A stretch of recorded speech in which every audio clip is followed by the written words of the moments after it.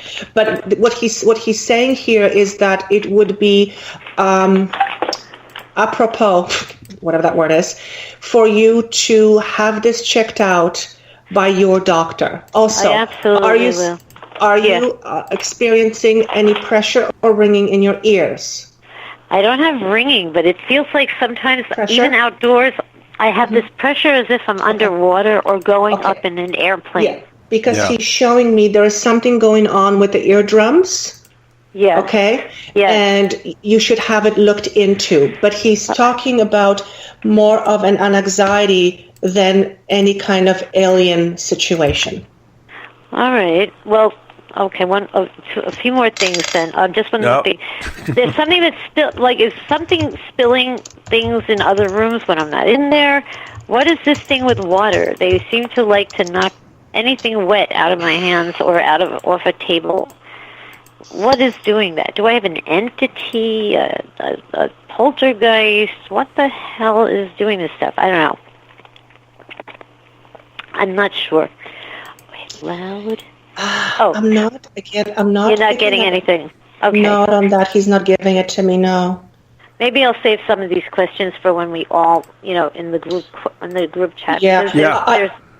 I would really encourage you just to go and check, anything about an anxiety related, because he's asking me to just say it again, just to have it checked out for you. Oh, no, I'm going to get a regular checkup. I have somebody that takes care of my mental health. Perfect. But okay. What was I going to say? That's James, actually. Yeah. What was I going to say? One more thing. I wrote it all down. But all right, my health might be at risk then. Oh, one more thing. I was recently robbed, I think, but there's a potential that I just can't find it. Is my computer really stolen, or maybe it's in the house somewhere? I don't know if I can. How big is your computer? It's a laptop, but it didn't have the charger. I had the charger, so if they stole it, they'd have to buy a $100 charger. But I think they stole it. And if he knows if they also stole the silver coins, or was it Angela that stole the silver coins? I have two thieves in my life. Well, they're out of my life, but I don't know who stole what. A lot of silver. It was like kind of my father's. It's the weird. Was your laptop? Well, I guess the laptop would be silver because I'm seeing it silver. But what I see is this. I see you looking at this laptop, yet you're not seeing it. Is it possible that it's under something that you haven't looked? Yes, it is possible. It is. Oh, God, that would be great. Yeah. But the silver's gone, and do I know if it was the last person that stole it or the person before them? Because I wasn't sure. I've got a question for you. Yeah. If you knew who stole it, how will that help your energy? Okay. You're right. I can't do anything about either of them. And you'll get angry. But I want to. It's negative energy. Yeah. It's all negative. You're right, and I'm not even going there. I'm trying to forgive myself for being so stupid right now, and I'm the worst. I'm beating myself up enough, and then don't beat yourself up. Don't beat yourself up. That can't help it. But tell me, don't hurt so many people. Don't trust people. They're not like you. People are people. And I have to learn. And that's their energy. That's their energy, and forgive them. Move on. But I just feel bad if I accused Angie of taking everything when there might I wouldn't. Second I wouldn't accuse her because, for one, we don't know 100%. But number two, my guide said the word lost, L-O-S-T. So I don't know if he's saying it's lost forever, it's lost cause, or it's lost. Oh, it's gone. I know it's gone, and he's right about it all. I'm letting it go. I'm not dwelling on it. It's not a good place to be. I just have to pay they used to say pay the devil, but I don't like to say that. Yeah. But you just have to pay somebody sometimes, and then you get paid back some other way. And I'm getting blessed in so many other ways, so I'm not complaining. It's all a balance. There's there's good stuff coming in, and some bad stuff that left. That's really a pity. It was my father and we spent our whole lives collecting these coins. He taught me how not to, spend certain coins that were valuable and put them in a place. And then I had them all together at once, and he gave me his whole collection when I got married. And that was a great, little by little, I got the whole thing. And now I knew like the history of each little, pill bottle of every rare coin that he gave me, where he got them from. And, the thought that some losers, that I was nice to and kind to and fed them and gave them a shelter that were homeless, decided that I should be taken advantage of even more, and they stole my life savings. Daryl, because those coins don't have any meaning to them like they do to you. So they're just transient.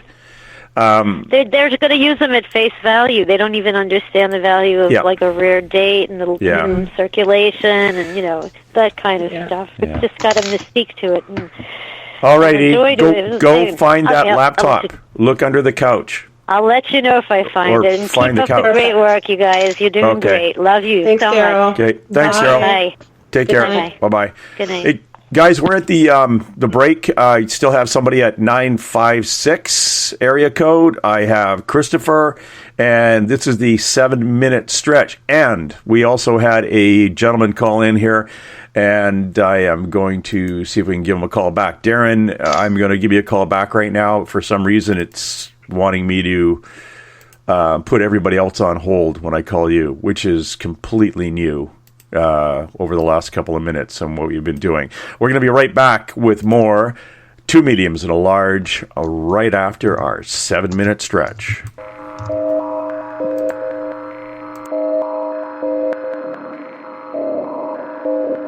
Hi there, this is Dave Scott, and I would like to invite you to listen Monday through Friday right here on Spaced Out Radio.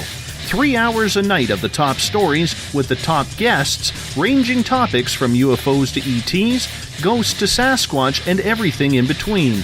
We are live every night, 9 p.m. Pacific, midnight Eastern. So come on in and take a listen at spacedoutradio.com. Spaced Out Radio will take you out of this world. Hi there, this is your psychic medium, Joanna, and I would love it if you would join us every other Sunday on Spaced Out Weekend. With host James Tyson, we'll bring you personal psychic messages on Two Mediums and a Large. Questions about love, life, career changes. We would love it if you would come and join us live. Call in and listen in for the experience. Allow us to open the doors to your other side.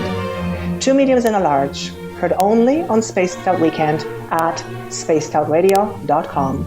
Looking for news beyond the mainstream news?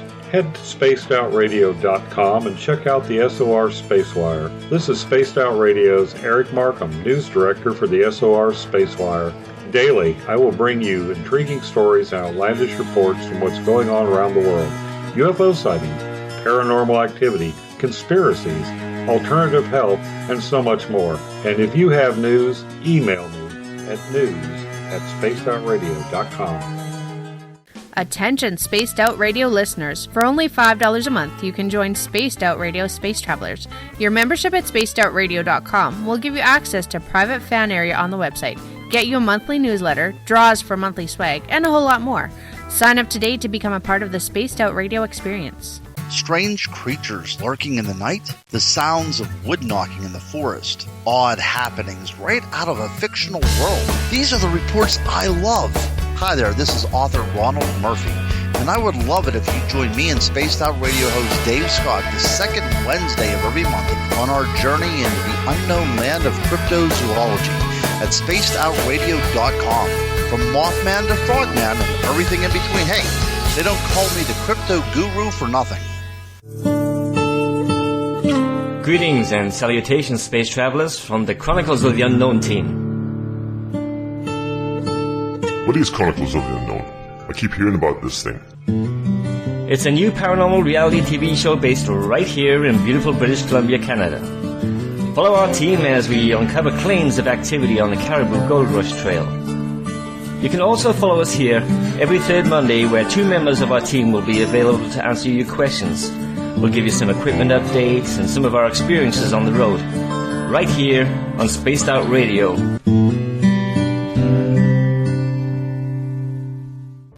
over 40 years, the Purple Energy Plates have been delivering amazing results for their many customers. Inspired by the great genius Nikola Tesla, the harmony, healing, and energetic effects of the plates have proven over and over to be beneficial and often miraculous to thousands of customers. With their money-back guarantee and the many benefits, how can you afford not to get one? Check their site for daily specials and choose from their many energy products. You won't be sorry. Visit them today at purpleplates.com for mind, body, and spirit, and expect a miracle. Patrolling the Pacific Northwest, we are always on the lookout for the strange and unassuming stories that real people are experiencing. Hi, I'm Vincent Zunza from Pacific North Weird. Me and Alexandra Sullivan have teamed to bring to you those odd stories that never seem to make it into the mainstream. Stories so weird that will leave you scratching your head wondering, is this real? It's as real as it gets with Pacific North Weird. You can watch our videos right here at spacedoutradio.com. Find yourself constantly looking up in the sky, looking for answers? Have you had extraterrestrial contact? Are you an abductee? Looking for answers to your experiences? Hi there, I'm R. Keith Andrews, Spaced Out Radio's resident ET expert. Join me live the first Friday of every month where I take questions from the Spaced Out Radio chat room and help you understand those from the far-off world. It's 2 hours of knowledge every experiencer should listen to. Hope to see you there. Hey everybody, this is Patrick Webster Small, and I'm here to bring you the Webster Phenomena every Saturday night, live at 8 p.m. Pacific, 11 p.m. Eastern. If you're looking for aliens and extraterrestrials, well, we've got them. Big and tall, short and small. You're bound to find what you're looking for, so join me on the Webster Phenomena right here on Spaced Out Radio. Hi there, this is Jolene with Reveal Reiki and Readings, and I want you to relax. Let me help you chill out and get in touch with your body, mind, and soul. In this busy world, sometimes we need to let go, and this is where I can help. Visit my website, rivuletrr.wix.com/rivuletrr&r, or my Facebook page, Rivulet R&R, to set up an appointment for relaxation, Reiki, or readings, no matter where you are. It's time for you to make time for you. You hear footsteps in the empty room above you. A rocking chair begins rocking by itself. Don't be afraid of the things that go bump in the night. Reach for Spirit Storybox, the iPhone app the Huffington Post UK called the only ghost hunting app you will ever need. Spirit Storybox. The spirits are telling their stories. Are you listening? Every month on Spaced Out Radio, we look into the deep and dark reports of cryptids roaming around the world with me, Rob Morphy from Cryptopia.us. I would love it if you would join me and host Dave Scott as we delve into the most arcane stories and reports regarding creatures of the unknown. My job is to hunt down the details and bring the evidence forward to you. These aren't your regular Bigfoot stories I'm talking about either. You can find out more about crypto history at spacedoutradio.com. Tonight's edition of Spaced Out Weekend is brought to you by spacedoutradio.com, where you can now sign up to become a Space Traveler member. Now, for the final time tonight, here's Spaced Out Weekend's James Tyson. Thank you, Dave. Welcome back, everybody, to Spaced Out Weekend. Two mediums at a large. We are with Paisley Town. Look her up at paisleytown.com. She's our numerologist. She will get back to you. You can have communication with her via the Google Net. And look up Joanna, Joanna does readings. She is booked crazy booked. Probably about 60 to 90 days down the road. But amazing readings.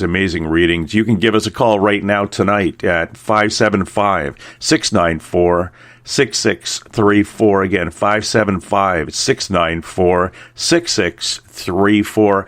And unfortunately, when you call in, yes, I will hang up on you and call you right back.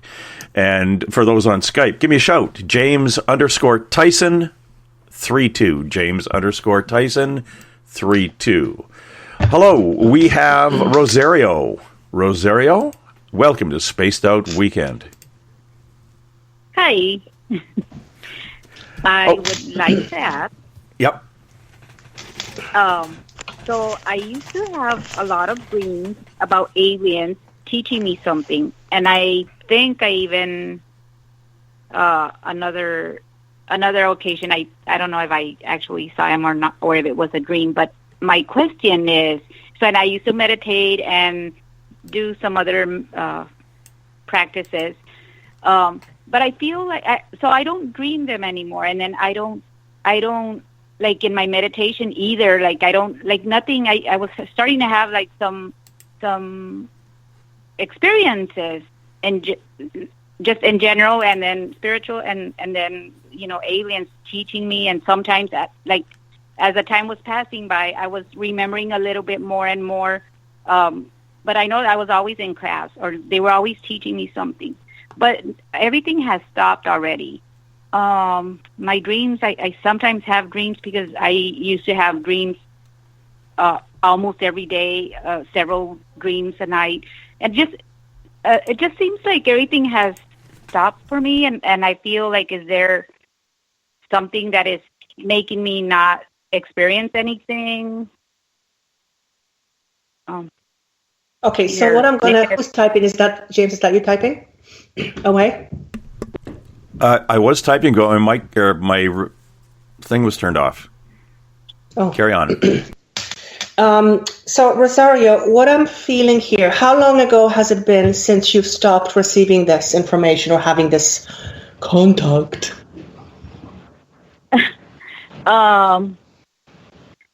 Oh my gosh, I want to say years. It's been a year. Maybe almost a year ago was maybe the last time. And then, yes. Okay, so when I tune into your energy, what they're showing me is that this is going to be something that comes and goes in waves with you. But what they're saying to me, what my guide is saying to me, who's typing so loud? Whoever is typing, I can barely hear myself. Thank you. What he's showing me, that it comes through with peaks and valleys, and you are experiencing a whole bunch of peaks. What he's saying to me is that you're starting to pay so much attention to what you were being taught that you were starting to lose focus on what was happening in front of you in your physical life. So it's almost as if to say that you were so fascinated by what you were being taught, you were almost disconnecting from the reality in which we live. So what's being said here is that these will come and go, and right now is a period of rest for you, rest in quotation marks. That doesn't mean that there is somebody or something blocking you. It just simply means that whatever has been put forward for you or given to you as teachings, if you will, use those and implement those in your life. And then when you're ready for the next wave, it'll come to you. But it is said that it's not a block of any sort. As a matter of fact, you need this time away. Otherwise, you would find yourself completely disconnected from reality. Mm-hmm. Okay, and our first objective, so to speak, is to be in a physical world, to live through our experiences, to experience our emotions. And when we have a lot of outworldly experiences, there is a tendency for one to feel very disconnected and very unbalanced, because you almost start to lose touch with reality. And that's not good. Okay. Okay. Also, they're saying that right now, whatever is going on with your life, and I don't know what it is, they're not showing it to me, but you are busy. Whatever you're doing, whatever's happening in your life, you are busy. You don't have a lot of idle time. Does that make sense? No, it doesn't. Actually, that was one of the questions I was going to ask. Like, okay. My mind is busy thinking, what direction should I go? Like, what should I do? Because I'm a stay-at-home mom and my children. So I feel, Joanna, I feel that I'm not, but perhaps I am. I mean, I'm always running around with the kids. But so you have young kids, correct? Yes. Yes. So your life is busy with running a family. Yes. So your life is busy. So what they're saying here, also I'm seeing the number 4. Is one of them 4 years old? No. Is there a reason why I'm seeing number 4 or April when you talked about your children? April, I don't know. Or the number 4. Makes no sense? I have 4 girls. Okay, well that could be it. But I have a total of 5 kids, and I have 4 girls and one son. Okay, then in that case, I wouldn't be too confident that that's what it is. If it was just 4 girls, yes. So if that doesn't make sense to you, just leave it aside. But they are saying to me, you are busy with life right now, and time will come where apparently something about changing schools. So at some point in the near future, somebody's going to be changing schools. So is that happening? I obviously don't know how old they are, but is there a change of school coming up in the next 2 years? In the next 2 years. Well, my son is graduating from high school this May, but he already enlisted in the Marines. Right. So he's going to be going away, correct? I'm sorry. Ask me again. He's going to be going away, correct? Yes. Yes. There is a change. There is a definite shift in school with somebody, as in.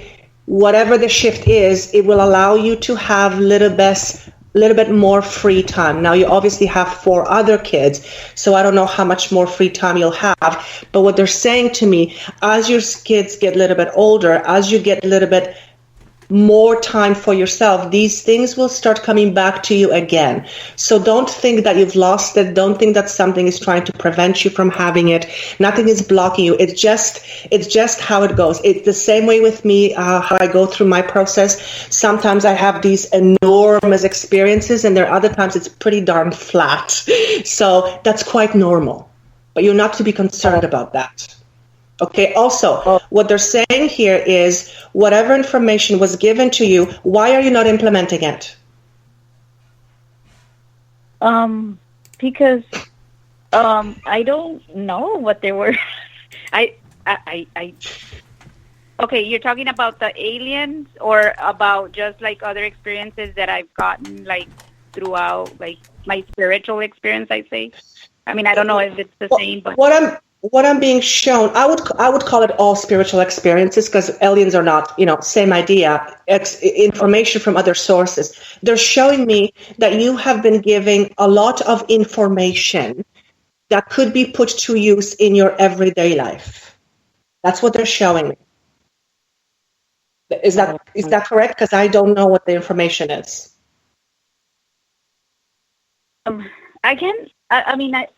I don't know, Joanna, to tell you the truth. Like, I just had so many spiritual experiences, and it's fairly new to me that everything I'm just like, wow, like you said, I'm just so immersed in it. But I can't say something like for example, I haven't been meditating, but I know that if I meditate, I stopped meditating because I felt like I used to get readings, and they tell me like, oh, there's bad entities in your house, there's bad spirits. Yeah, see, that's a big no-no. When somebody tells you there's bad stuff in your house, first of all, really, really ask yourself, okay, is there some truth to it? Because you can't believe everything people say.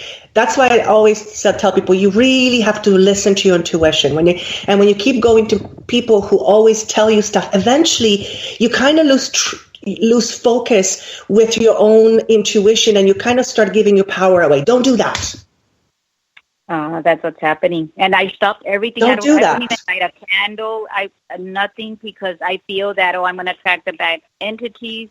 And that's interesting, because when I said to myself, I'm not going to do cards with her because this is not a card type information, but a card fell out and it's trapped in fear. And I'm going, what is she afraid of? So there it is. There's a card here showing that you are afraid of something, and you just said it. So fear is absolutely going to stop the information from flowing in, because when you are in fear, your vibration is a lot lower than when you're in peace. So that itself is going to prevent you from freely receiving it, because the distance from where they are, vibration, and your field for vibration is so vast, it's very difficult for them to get through. So what you want to do is you want to kind of clean up your house as far as your mind goes, and get rid of the stuff that you are fed that makes you fearful, because that's not going to help you at all.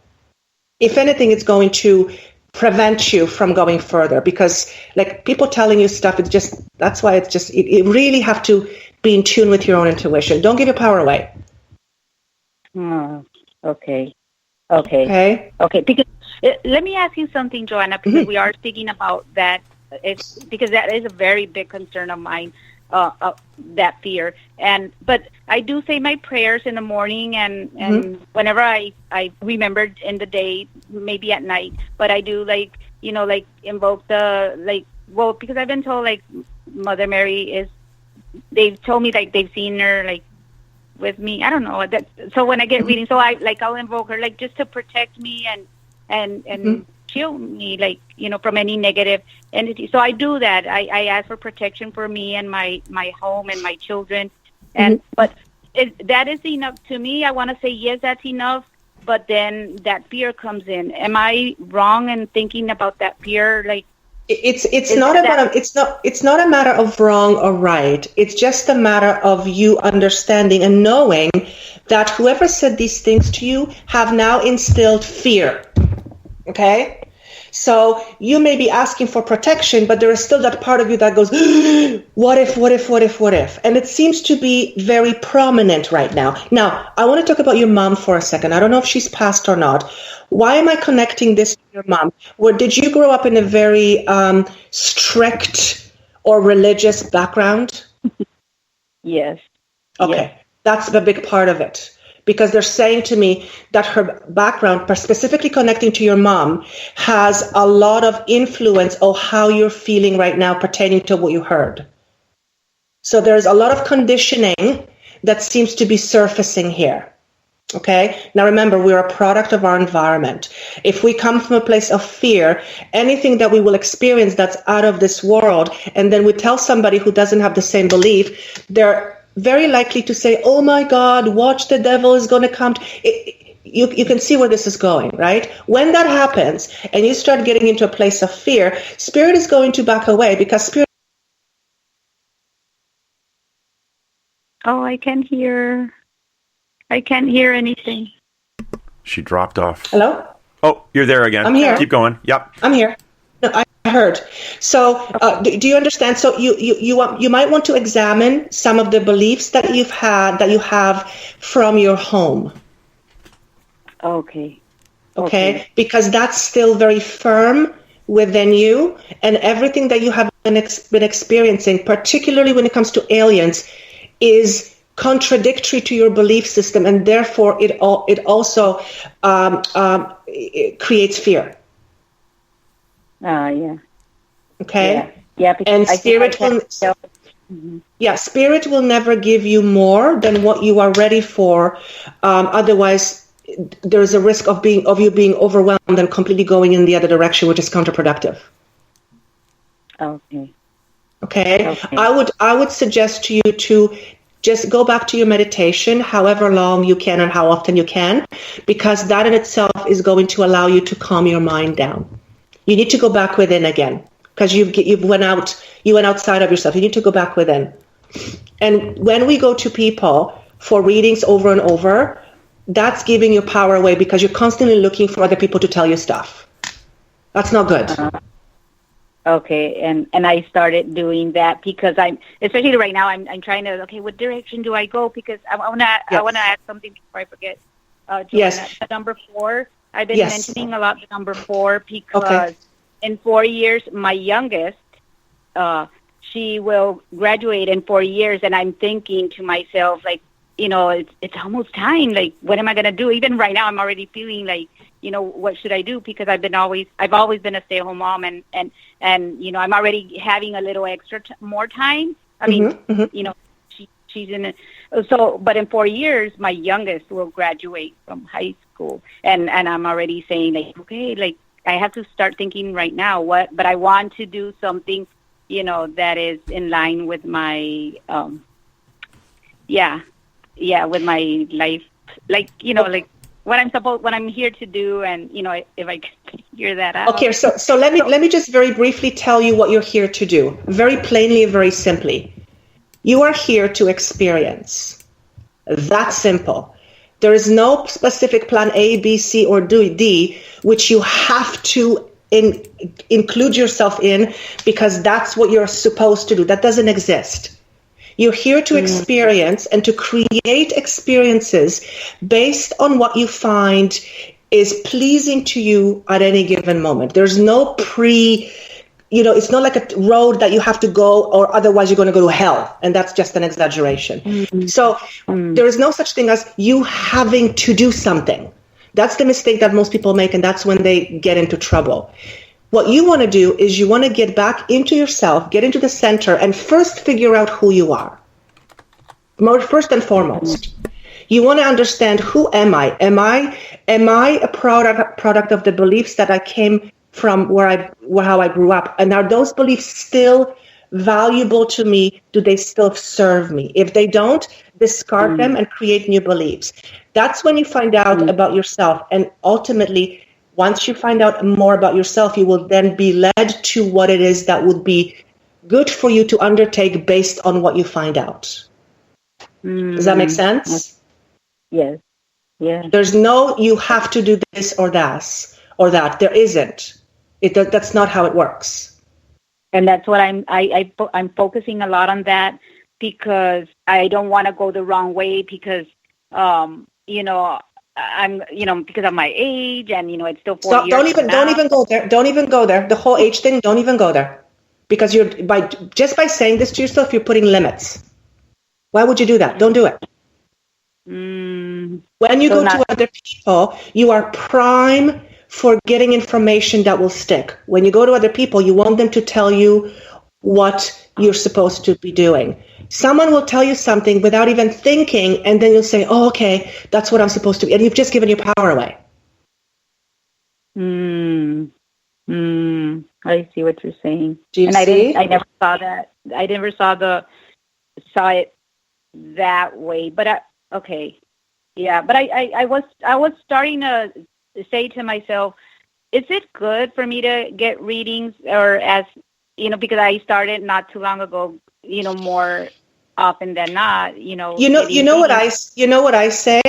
I do this for a living, and I always tell my clients, you will know intuitively when you are meant to have a reading again. It will most likely not be before 4 to 6 months. Okay. Unless something substantial happens. Why? Because when you get information, time needs to lapse in order for information to come into fruition. If you keep going looking for things without giving it time to come into fruition, you're never really getting anything out of this situation. You're also giving your power away. So reading should be done once in a while when you feel like you would like some guidance, but for the most part, you're kind of already in tune with what it is that you want to do. And reading then most likely than not will provide you with not only validation, but may also offer you some other information that would prove to be useful to you. But if person goes to reading, they call them, I think, I don't know what the word is, but people always go for psychic readings. They're actually quite unhappy because they lose touch with themselves. I see. You understand?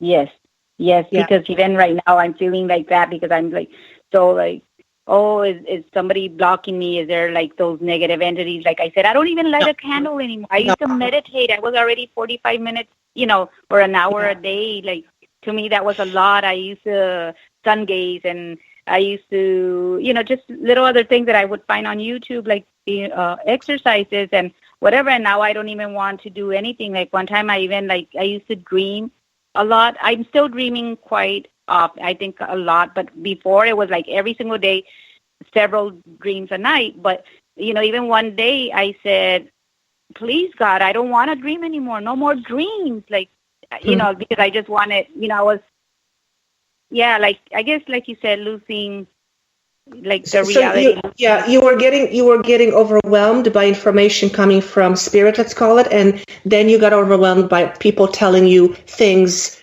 that then started producing fear for information. So spirit said, okay, we're going to back off because this is just a disaster waiting to happen. Spirit will never overwhelm you. Okay, so that's why. So going back, so at the beginning when you said, so my experiences, so that's why, also they stopped because I was having so many different experiences. Too much. Yes. Too much in a very short time. And I was like, yes. Wow. Overwhelming. It's called overwhelming. And that's why I was saying earlier, when that happens, we start losing reality with what's happening. Or we start losing touch with our reality. We start feeling very ungrounded, which is not good. Okay.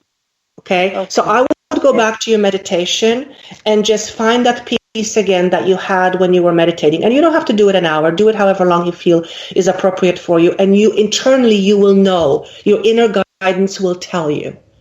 But I would suggest stay away from readings for a while and find that peaceful place from within. Once you're ready for a reading, intuitively, you will know. And it's undeniable. It's unmistakable. You just know. Yes. Now I'm going to let Paisley just chime in to see if she has anything else to add. Okay, thank you so much.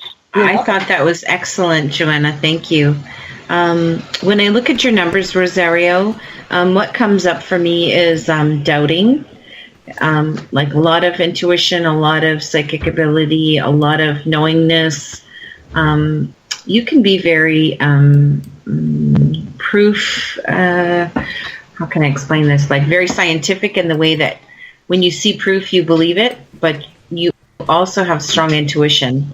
And there's some doubt that comes in from you when you're going forward. So like when I'm looking at your numbers, I would say for you, focus on balance.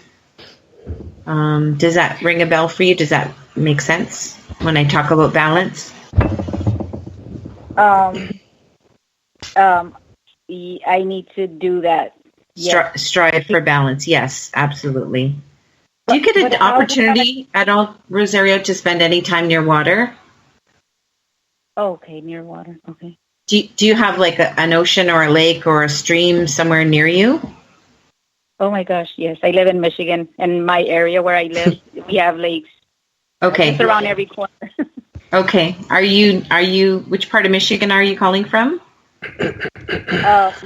I live northwest of Detroit.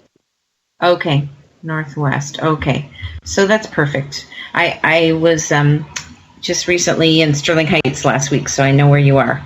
Yeah, if you can spend time near the water, not near any of the sinkholes that are happening in your neighborhood right now, but get an opportunity to walk near water or jog near water or something like that. And if you can't get outside, if it's too chilly with the weather there, do some cardio where you can listen to music that's waves or storms, thunderstorms, or piano and water music.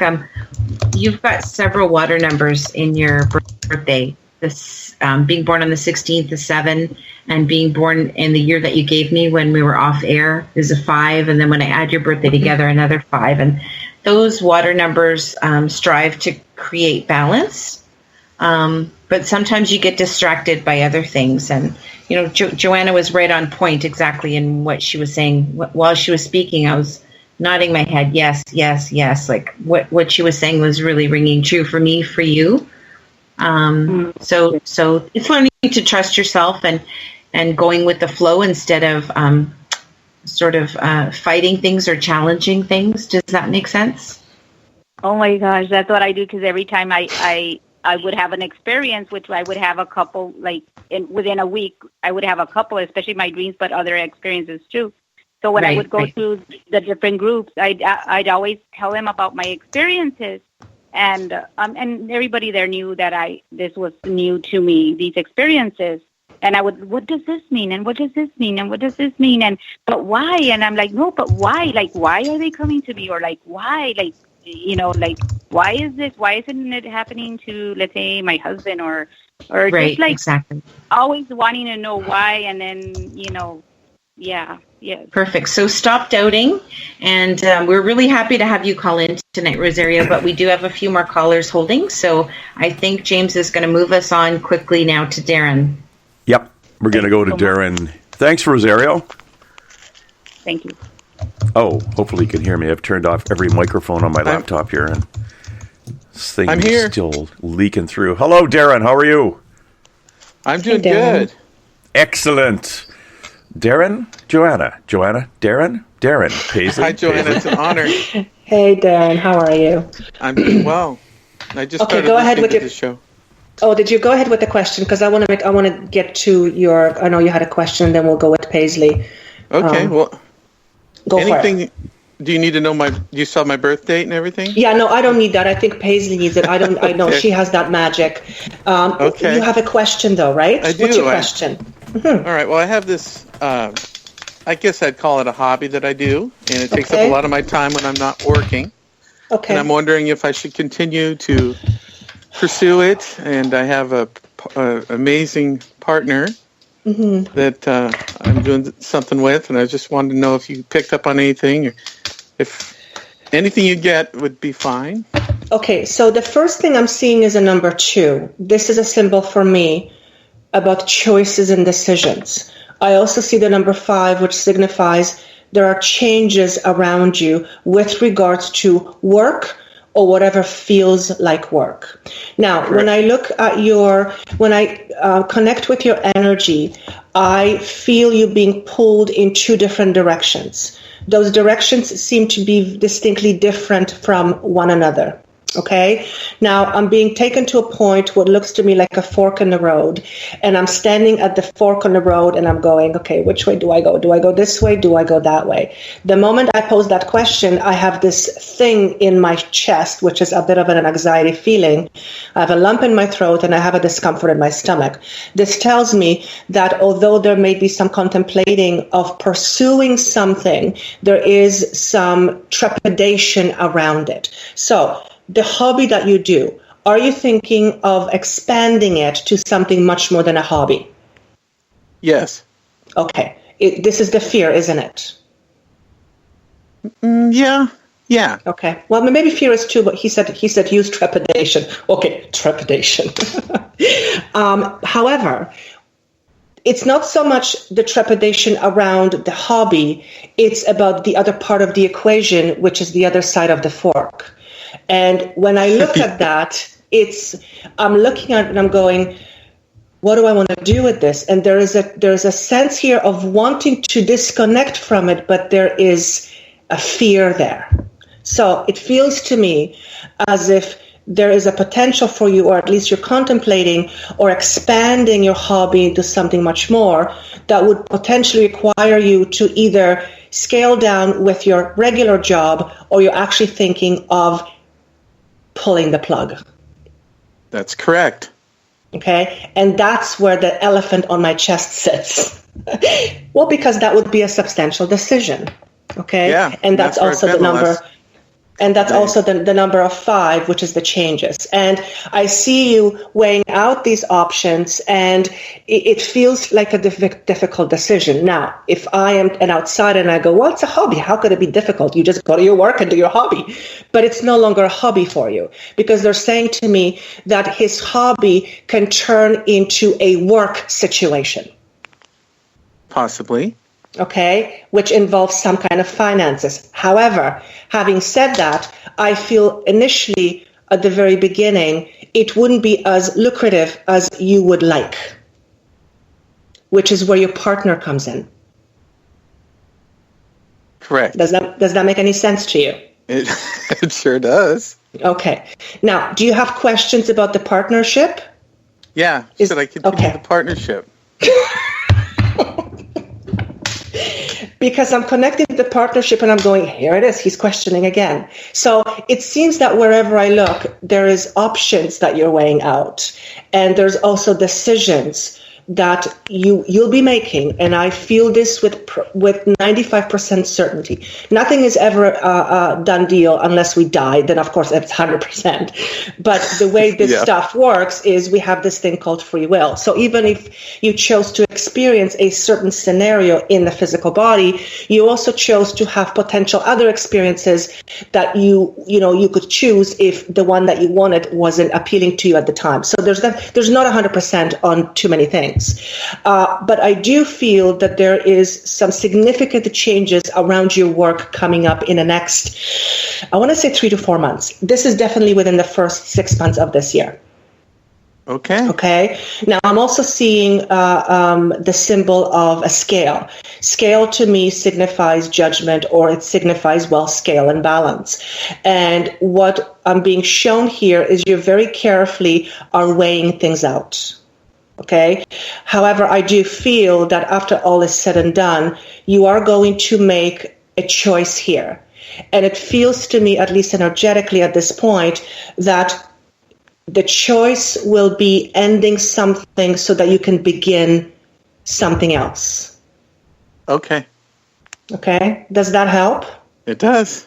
Yeah. Okay, I'm going to see if I can pull a card here just to kind of also, obviously, I see question marks around you because it's obvious where you are. There is some confusion, but they're showing me your thoughts like ping pongs in your head, ding dong, all over the place. And I'm going, why are you showing this to me? And he says, he's so logical. He's so logical. Are you, in fact, a very logical person? I think so. I think the ping pong thing is, I weigh different options, different paths, different experiences, like you were saying before. Okay. That I'm trying to experience. Okay, and make the right decision, make the right choice. I mean, there's lots of choices. Yes. But yeah. You're very creative. That's something that I will tell you. Creativity is very big with you. And as I talk about the creativity, again, I have this almost an anxious feeling around my chest, and I'm going, okay, why am I feeling this from you? And I feel like if someone took creativity away from me, if someone took my ability to take creativity away from me, you being you, I feel I would be very unhappy and very unfulfilled. Yes. Does that ring true with you? Okay. It sure does. So the logic part, where I was going with this is, Where I was going with this is, do you ever like pay attention to what your intuition says? My gut feeling? Absolutely. Yeah, you do? Okay. Okay, so with these options, what they're showing me is that, of course, use your logic because that's why we have it, but also listen to your gut, because I feel your gut is very strong with this. Okay. Okay. Now, the card that stuck out for you is a very powerful card, 8. 8 is a very powerful number for me. 8 is also a number of abundance, physical, emotional, spiritual, whatever you want to call it. And the card actually is emotional withdrawal, but it's actually in reverse. And what this is telling me is that where you're going, it's going to allow you to feel much more emotionally fulfilled. Okay. Okay. And I know you're not making any decisions right now, but I feel you with a 95% certainty that you will be making decisions pretty shortly. That is correct. Okay. And the partnership, I don't see anything negative with it. I don't see any red flags. I'm not being told to say some things for you to be aware of. I actually see a lot of mutual respect here. So I'm not sure if that corresponds with what you're getting, because you did ask whether you should continue with the partnership or not. I don't feel any negativity with it. Good. Okay. Okay. Now use your intuition, though. They'll never take my word as gospel. Got it. Got it? Okay. Paisley? That's great. Thank you. Joanna. You're that welcome. was awesome. You're welcome. While we were on the break, Darren, I knew your question was about hobby, and immediately I asked, is there a partner involved? And you said yes. Partnership works very well for you. Sometimes one of the things that does come up for you being born on the 18th is that you're strongly, I'll say vulnerably sensitive to emotions. And so sometimes your emotions get in the way of some of your decision making. Is that a good fit for you? You have no idea. Correct. Oh, I do. Well, with the name Darren, with this spelling and being born on the 18th and being born in the year that you gave me off air, those 3 numbers say like you have this ability to really be extremely almost overly open-hearted, which leaves you vulnerable to be hurt by people. So sometimes one of the things, for example, that might happen in business is you might be waiting to hear some news. If the person calls you, you get upset they phoned. If they don't call you, you get upset they didn't call. So that just as almost like a silly example, you're sensitive to receive information and be hurt by information, if that makes sense. And Absolutely. So, yeah, in partnership, it can be tricky for you, but partnership is absolutely, like, for you to do things solely on your own, I wouldn't recommend it. Partnership is definitely the way for you to go. What happens is fear and doubt comes in, because then you question yourself because of your emotional moods. Joanna brought up, for example, the number 2. So this tells me, like, because you're born on the 11th month, that's your 2, even though she spoke about it in a different way. When she said 2, I was like, yep, bang on. All the numbers she talked about are here in black and white when I add up your numbers. And the 2 is about partnership, teamwork, working together, making decisions together. I would say it's good for you to collaborate with others when doing this decision making, as opposed to you making a decision on your own. Sometimes you do make decisions too fast for the speed of other people. Yeah. You understand what I'm saying. Yeah. I know. But by the laughter, I almost want to say thank you. And when I add your birthday numbers together, it comes to 8. And so this is like the most abundant, the most successful. It's like, how can I explain? If you were a personal trainer, it would be like, Jillian from The Biggest Loser. It's like, go, go, go. It's like very motivated, very high ability to make money and spend money and buy things and make more money and spend more. It's really an abundant number. So it's not, your birthday numbers and your name aren't numbers that should be worrying about finances, except that you like to have quality things and you like to shop and you like to spend more money than you make. I like to spend, it's not money, but yeah. Okay, so you understand what I'm talking about that. I do. I mean, Okay, I can and- apply it. Okay, and then Joanna was talking about emotional withdrawal in the future, which totally makes sense because of your emotional numbers, your 9, your 6, and your 6, the number of your name, the number of the day you're born, and the number of the year that you're born. Those emotional numbers, I would say, the idea isn't to be less emotional, but the idea is to be emotional and protect yourself from being hurt by the information. Okay. So protection, black stones. Is your business that you're about to go into, your hobby, is it, I want to say it's a business / hobby, but is it to do with nature or art or healing? Do you provide some kind of wellness or wellness product for people? I guess so. So you'd say yes? Do you want to tell us? People. Yeah. Do you want to tell us what your hobby is? Yeah, I co-host a Spreaker show. Perfect. So that's wellness and helping people and partnership and teamwork. Does that make sense? All those Okay, things. cool. Awesome. Hopefully I help Thank people. you, I Darren. don't We know. finally got there. That was a fun reading. Good luck. All right. Yeah, I have a feeling some of the people in the chat room know the people involved. So Awesome. I don't. Stick with it. I don't. I know nothing. I didn't know either, but I'm glad to have you on the show. Thank you for your question. It was an absolute pleasure, and it was very accurate. And And Darren, where are you calling from? Oregon. St. Oh, Augustine. wow. Excellent. Nice. We're our neighbors. Nice. Good luck. I'm your neighbor? Yeah, Cascadia. Well, Okay. we're Vancouver, so we're Well, close. that's where I grew up in Hazeldale. Oh, perfect. Yeah. Okay. Nice. And Good luck. And, yeah, thank you so much. And it was so nice to be on Spaced Out Radio. It's my new favorite show. And I've been Yay. listening for just a few weeks now, and it's fantastic. Great. Thank you. Thank you very much. All right. Bye-bye. Bye-bye, Darren. Okay, we're coming up with about, we don't have a lot of time left. You know what that means? Let's squeeze Christopher in here. Kicking and screaming. Christopher? Hello? Hello, how are you? All right, you hear me loud and clear? Yes. I do, unfortunately. How are you, brother? All right, it's been a long time since I talked to you all. Well, almost 2 weeks. Yeah, it's like, oh no, you were talking to me. You were talking to Joanna and everybody, but Paisley and I possibly. No, Paisley, you were. Yeah, we had that Christmas break. Paisley was out of town. She hasn't been beating me on Saturdays like she usually does in the course that I'm taking from her. So makes me stand in the corner. Yeah, I bring apples. Good. Yeah.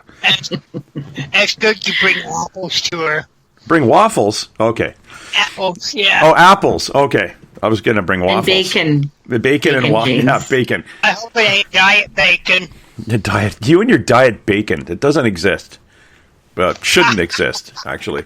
So what's going on tonight, Christopher? Were you just listening, or are you, is there something popping up? The past couple weeks been popping up. What's been going on? The first part, a continuation of an interview dream I had. I then dreamed like I was walking this long hallway, and the windows I could see the place where I'm heading to was getting closer, leaving the entrance of the building. And then secondly, I was in this retirement home, and then I was riding this cart with 4 other people that they all felt like they were dear friends of mine, and we had to go register like had to leave the country, so to speak, and like evacuate. It was a really strange dream. It's like I felt like we were not going to be here much longer in this part of the world. Well, that makes total sense. We had some interesting readings while you were gone, Paisley and Joanna.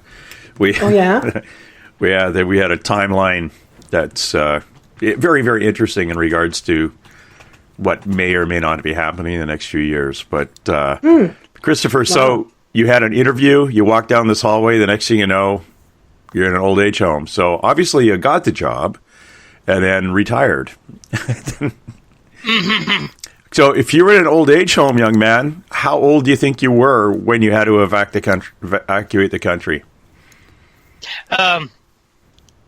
Within the next few years, the way the architecture and things looked. Okay.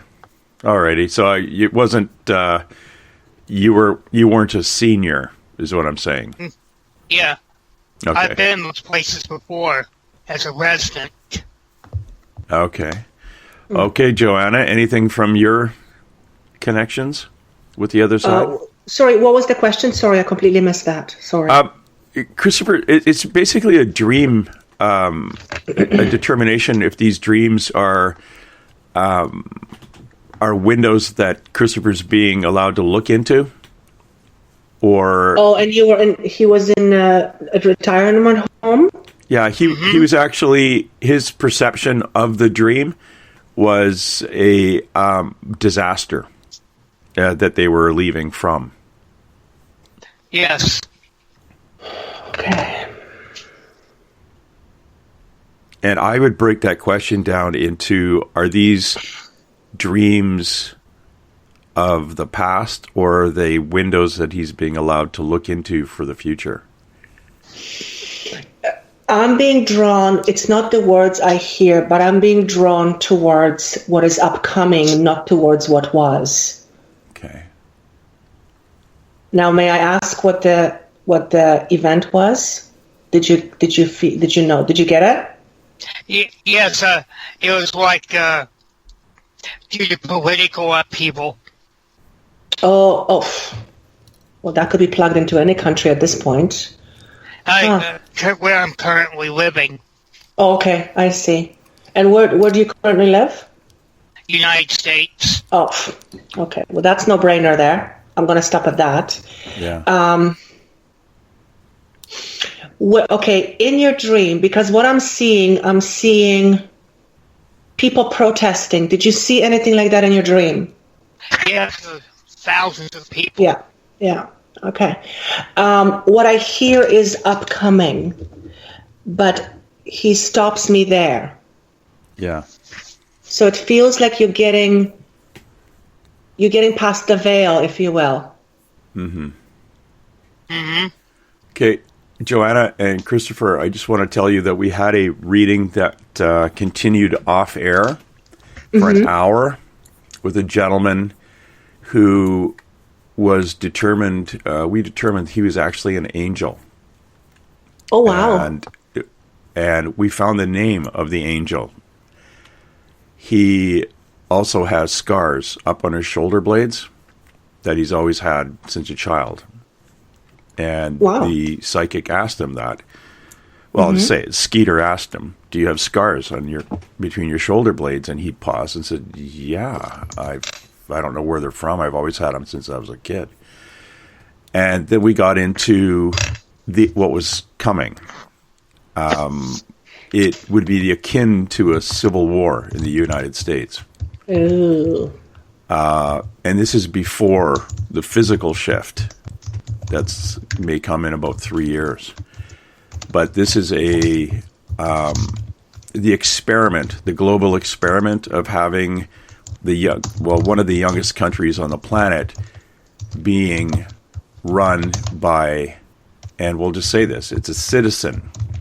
There's no negativity or anything, but it's an actual citizen. It's run by an American, which meant basically, and I mean basically, is that the American is running this with the country in mind, not its place globally. So other outside influences had struggled to assist this person into getting into that position as a social experiment to see what this young country would do, this young upstart country, if it wasn't thinking globally and connected globally.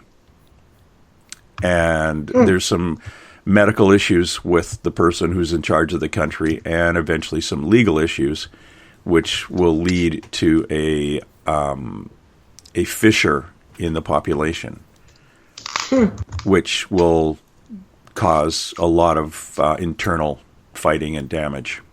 What the heck? I know. So what we did is we started this other Sunday show called The Shift, where we will be talking about what this is, because, Christopher, you're not the only one seeing this. There's a lot of people getting looks through these windows, and it's kind of giving you a heads up. I have a friend of mine that's seen it too. Yeah. I'll go see if she can come on. Yeah, it's interesting. Well, tune in next Sunday, and we'll talk about it a little bit more. But it is something. But at the end of the day, like Joanna and Paisley say, we have free will. So what we do with the information that we get and the positive thinking that we can put together, we can change things.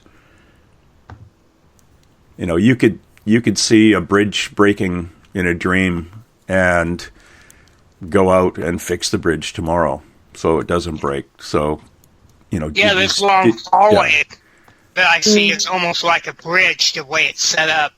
Yeah.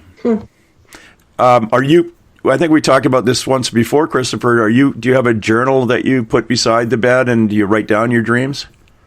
I also use Microsoft Office. I keep it stored remotely on another server.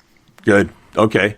Yeah, it's a very good idea. They're actually, and darn it, if I knew this was coming up, I'd have it at the tip of my finger. But I interviewed a lady who has a website where we put our dreams on, and everyone who's on this website put the dreams on, and they see how they kind of match each other. Like, we're all kind of looking at this. We're all having the same dreams. Not all of us, and we're not all having exactly the same, but the theme and the timing and the emotion that these dreams are bringing are similar. And she's been tracking them. Do you think that this has anything to do with our history? Like, we will see it in our lifetime? We will see it before the end of next year.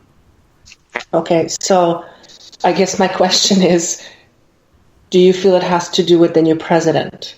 Oh, definitely. It's not just the new ma'am. president. It is the experiment, and as told to me, it was a global experiment.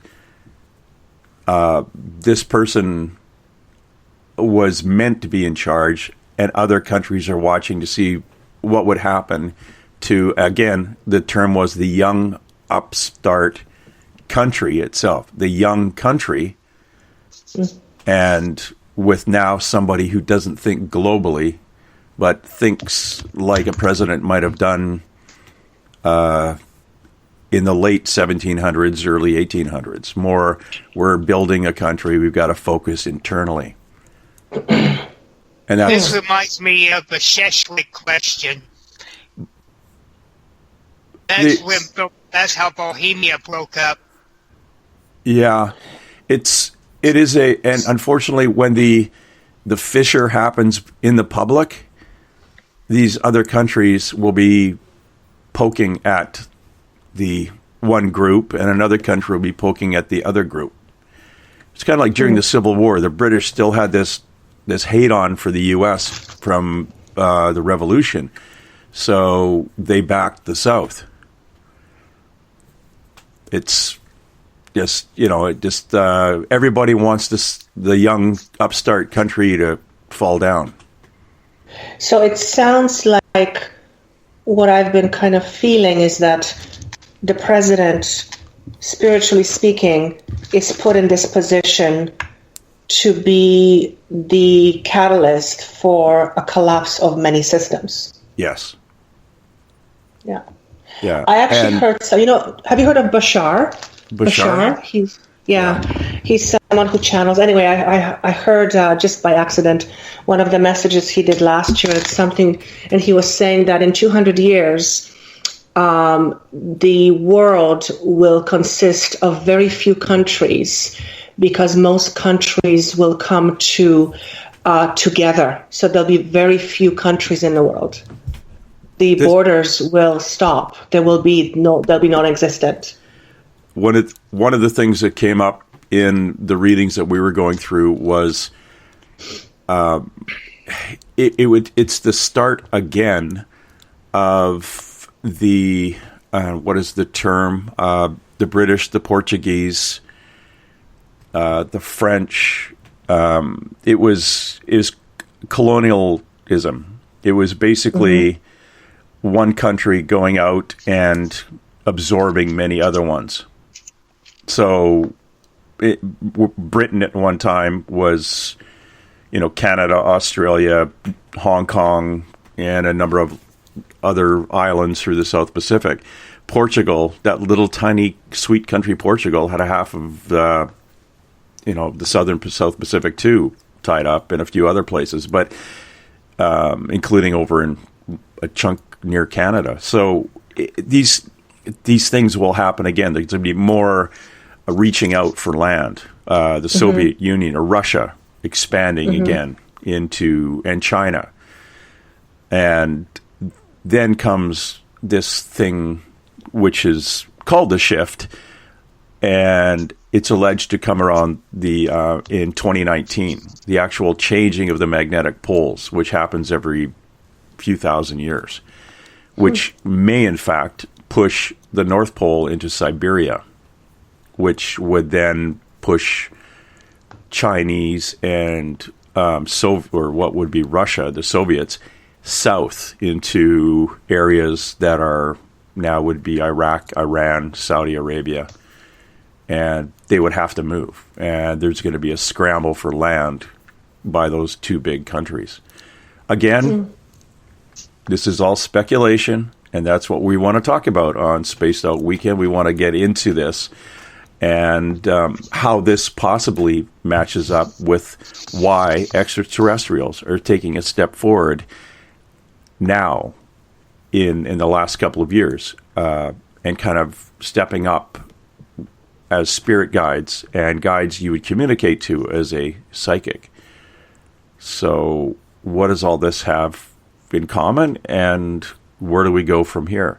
One of the other signs, Christopher, as soon as you hear about a privately run bank in the U.S. going tango uniform, as we say, tits up. It's the start of a domino effect on private banking in the U.S., which is the economy shutting down. It's going to lead to a depression larger than the depression in 1927. Is RBC Canadian or American? They're all okay. Those are all Canadian. Because there's RBC in the States, and I have some money there. Don't worry about it. It's only money. Just buy and the gold. dreams I get are in 2 different languages. Oh, really? What's the other language? French and English. Okay, you got French and English? Well, you guys are probably heading to New Brunswick. Nouveau Brunswick. Or you're going back to Paris. You crazy man. It's very, very interesting how much of it, you know me, Joanna, you know me, Paisley, and Christopher, you know me. If you tell me that, if a psychic tells me that my mother is standing behind me and her name is this, and it's, in my case, Lexa, how do you pick that out of a hat? Right. Now everything else that's coming out of your mouth, I'm going to believe. Yeah. So I'm just passing information on to you from what I've been told. So you're getting it third hand. What I want to do is let you hear it second hand, which is about as close as we're going to get from source. Yeah. So we'll see how this goes. And that's why I said at the top of the show, the shift is a little bit darker. And it opens up a whack of questions. But it also kind of gives us an understanding of why so many people are having these dreams, why psychics my friend that I worked for, and I won't give you her name, I've actually interviewed her on the show. She's a very well-known psychic personality out here, and she won't even talk about what she sees for the area that we live in. It's amazing what she sees. Is it bad? Oh, yeah. Yeah, it is. It'd be better if we lived somewhere higher from the water. Shit. But that is the magnetic shift. It's always caused earthquakes, tsunamis, and I'm pretty sure people selling out of mangoes. But what the heck? It's going to be what it's going to be. And there's, again, in something that great, we're not going to really have much to say in it. But it's going to be interesting. It's going to be an interesting time in the next 3 years. And that's what the shift is going to be about. And I bet you're going to see some really cool stuff too, Joanna and Paisley. Yeah. I translated that phrase I just wrote on Skype, by the way. You did? That's Spanish. Okay, you know what? It's tomorrow. We're done. We are. Tomorrow. And on that note, I want everybody to go to bed, have a bad dream, and tell me about it on Facebook. It's you can follow us on Facebook. Go to see my page there, Spaced Out Weekend, James Tyson. If you got an interesting dream, private message me there. Again, Joanna will be here on the 21st to answer all those neat questions she's going to not really answer them, but we'll be asking through Joanna, Rob, to see if we can get some more details and a little more clarification on a few of these things. And again, Joanna, if you were wondering why you're getting this information all of a sudden, connecting to ETs and Sasquatch and Bigfoot and Dogman, why? Why now? What is going to happen? Yeah. What is this shift all about? And why are we preparing to know these things from outer space and the other side of the veil? Paisley, it's going to be a lot of work, young lady. You're going to be taking some calls. And remember, we've got Paisley Town. Please go to paisleytown.com. Say hi, write her there. Joanna the Medium, joannathamedium.com. Drop in and say hello if you want to book a reading with either Paisley or Joanna. Get a hold of them on those websites. Again, paisleytown.com, joannathamedium.com. And if you want to drive yourself completely batty, well, actually, we're going to get Christopher's own website. I mean, Christopher, the dreamer of disasters.com, and we'll see what happens. Join me next week. I've got John D'Souza talking about, he's an ex-FBI guy. We're going to talk about aliens on the job, followed by Skeeter and the Shift next Sunday night. And for all my listener out there, and please remember, just keep an open mind, because, you know, what could happen? If we know all this stuff is coming, then we're going to be good, right? This is our last goodbye. Young hearts will stop. Torn souls set free. All that we have is now. If this is what you want, then come to me.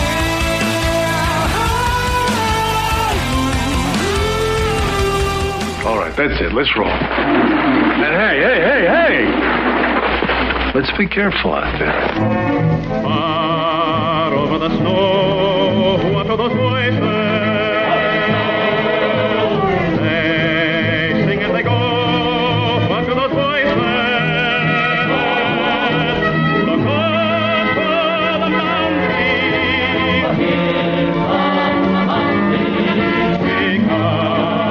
somebody hide, somebody better hide on through the hill, like a pack of angry wolves on the trail. We are after you, dead or alive. We are out to get you, dead or alive. And forget yourself. If you're the one, better run away. Son, you are done. Throw your gun away. Here come the Mounties to get the man they're after now. On through the hill, like a pack of angry wolves on the trail. Dead or alive, we are out to get you, dead or alive. If you're the one, better run away. Son, you are done. Throw your gun away. Here come the Mounties to get the man they're after. No! I see dead people. I'm sorry, Dave. I'm afraid I can't do that. Dave's not here!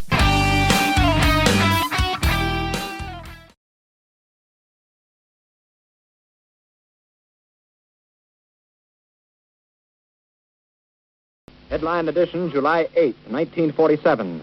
The Army Air Forces has announced that a flying disc has been found and is now in the possession of the Army. Army officers say the missile, found sometime last week, has been inspected at Roswell, New Mexico, and sent to Wright Field, Ohio, for further inspection. Greetings. This is Science Officer Spock, and currently there are no life forms available to take your call. But at the prearranged audio signal, please feel free to leave any verbal communication you feel is necessary. Live long and prosper.